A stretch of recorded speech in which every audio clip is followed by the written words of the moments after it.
Hello, and welcome back to my GTNH playthrough. It is Tuesday, May 5th, and we're over here by my kind of like more late game area, because it's mostly been dedicated to this guy here, the Plasma Forge, but this is also where I did most of my work today. As you can see, I am powering the Plasma Forge now with a laser, which is not exactly running the... I don't know. I was just kind of doing things temporarily. I do need to come up with a better way to not have it look so ugly, because if I wanted it to just be random lines of power going across, I would have moved to the personal dimension. But the whole reason I did this is because what I wanted to do today was basically actually start being able to put this guy to use, as well as craft the plasma forge, or plasma mixer, excuse me. So there were a couple things I needed to do to get to that point. The first of which was come over here and actually set up using the UMV glass and stuff I crafted, which I didn't need. I had completely misread the wiki. So the side quest, which wasn't really a side quest because it was main progression that I did to do this process, was unnecessary. In fact, I just stuck with my UEV glass over here because I have UEV source.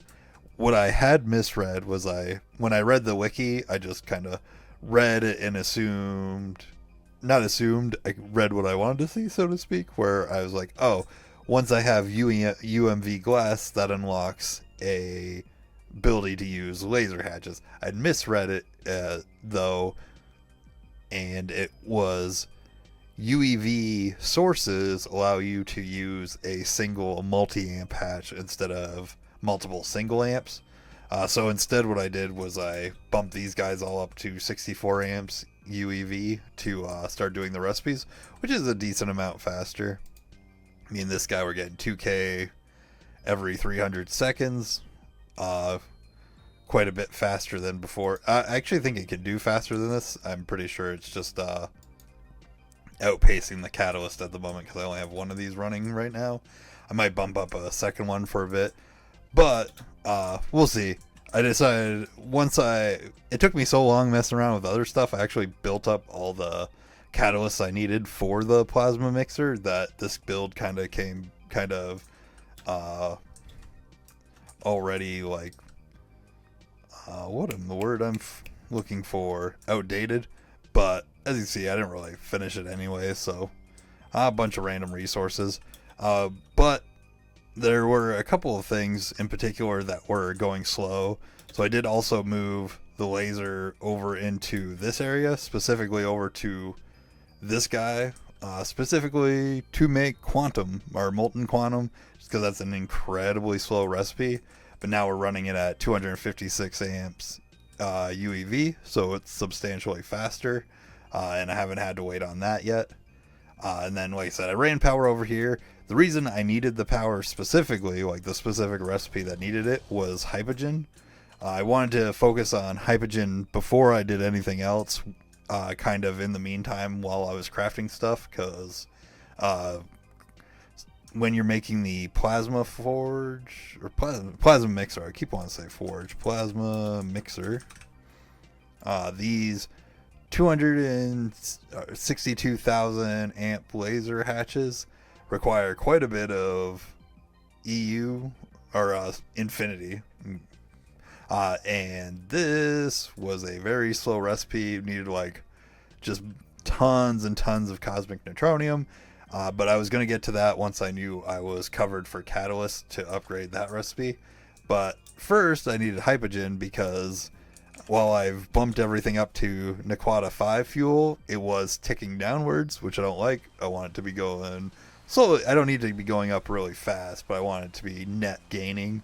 That way I'm not running into a situation where I suddenly have a giant power outage. And I am net gaining now, because I did fix the hypogen. Now, hypogen is over here. If you look at the recipes for hypogen, there is multiple plasma forge recipes, which I can't do these ones yet because I don't have this thing. This one I just don't have the coils for, so we're stuck with this recipe, which if you notice on it has a recursive loop component to it where it does require hypogen to make more hypogen. Now, the way I went about that is pretty similar to the, what's it called? Raw crystal things from a long time ago, where I use kind of the same logic, where I have the output bus for hypogen right here on its own little subnetwork, a input bus that with a storage bus for higher priority, so it always goes here first, and then outputs to the main network to complete the craft. And if you look, the craft itself gives us... Ooh, you know what? I just realized I made a mistake. I bet this is jammed up at the moment. Hypogen. Yep, it is jammed up. So I will have to fix this. Actually, let me do this. Nope, wrong thing. Hypogen. And we need it to be 1584. So we need it to be 1444. So it's unfortunately the only way I have to do this at the moment. If it has a hypogen recipe, hopefully it didn't just start a new one.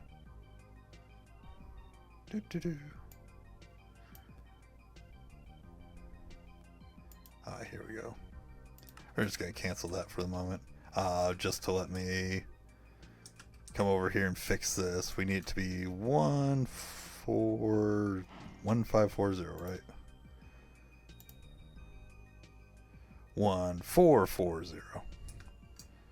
And the reason we are doing that is specifically to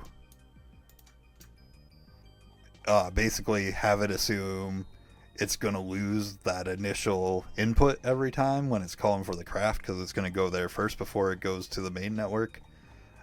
I do not know if there's a faster way to do this. I actually just figured this out today. I don't really mess around with any of the fancier features of NEI very often, so there probably is a better way than slowly scrolling this, but I want to fix it before I forget it, because it will be a minute till I come back to mess with this.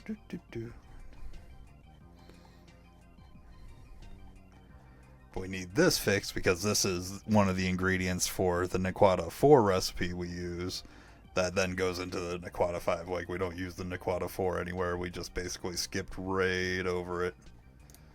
Oops.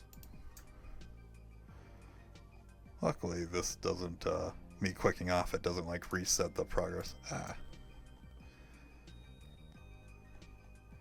One day, maybe on the next run through, I'll learn all these NEI commands to do this faster.